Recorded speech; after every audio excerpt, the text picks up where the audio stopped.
Okay, YouTube, Todd here again, some guitar guy. First off, and as always, thanks for watching. So, Lucille here, now sporting her wide white walls after I got about a 3-inch screw in the rear. I planned on replacing them anyway, but just not then. But I wanted to do a quick review on the Harley windshield I had on here. See, I've taken it off. I did scuff the bars in a couple of places, but I think I have some pictures. Maybe, yeah, I'll do a video of the windshield. Here it is. Yeah, I have to give 1 star on this. I don't recommend it. You see, I mean, it's a good looking windshield. Does have the it's hard to see with the tint, but the Harley, it's kind of hard to see. It does have the Harley logo. It's about the right size I was looking for. The instructions, forget them. I would throw them away. The tough parts, other reviewers were pressing these upright arms into their sockets, and they will go, but they are a pain. But this, other than the windshield itself, I mean, this hardware, I was really surprised to see this. These are nylon bolts, screws. These go in here and mount to the fork mounts in that hole. And of course, those go around the forks. This stuff reminds me of something from J.C. Whitney. It really does. The bar mounts could be were problematic to figure out. These go around the bars. The uprights go through here, this little hole, and lines up with this collar to clamp them in place. But the reason I took it off is that, yeah, I think it looked great on the bike, and I guess if you never rode over about 45 or so, you know, you'd be okay. But the wind buffeting is just ridiculous. I've tried everything on it.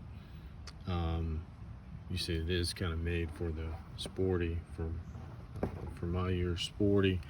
But I think this is Harley's attempt. Let's see if I can get that logo. Yeah, that's a little better. It does look good, but the wind buffeting is just ridiculous with this thing. I mean, rattle your fillings out bad. So,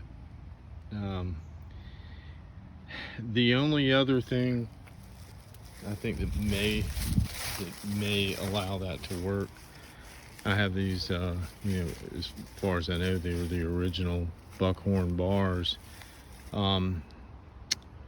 Maybe more drag bars to, and the only way it would really work to get out of the buffeting and not have your, you know, your head ringing, was to lean forward, like for me, and I'm only 5'9", so if you're any taller than that, you're going to be right in that buffeting. If you're a little shorter, it may work for you. If you have drag bars, it may work for you. Or if you want to ride in a more aggressive stance, you know, leaning more forward, then it may work for you. But overall, you know, I don't know. I took it off. I'm not recommending it. Would sell. And the fasteners are all together the way they're supposed to be. So that was a big part of the instructions. There's no scratches or anything on it. I probably didn't even put 100 miles behind this thing. Light tint. It does look cool, like I said. And if you're never going to exceed 45 or so, you're probably fine. But with me, about 50 is where the wind buffeting picks up, and it's I don't know, it's just, that was costly mistake from Harley. I think I'll pull a link up and put in the description, but only if you're, I'd say probably 5'7" or below, if you're running these buckhorns, or if you're, and this is a 96, or if you're running much flatter bars, like drag bars, which I've briefly consider, but I'm not changing out bars. You know, I'm just not doing it. I think the bike looks great as it is and I need to do a review on the Saddleman saddle, but I got to get some more seat time in it first. But anyway, yeah, that's all I have.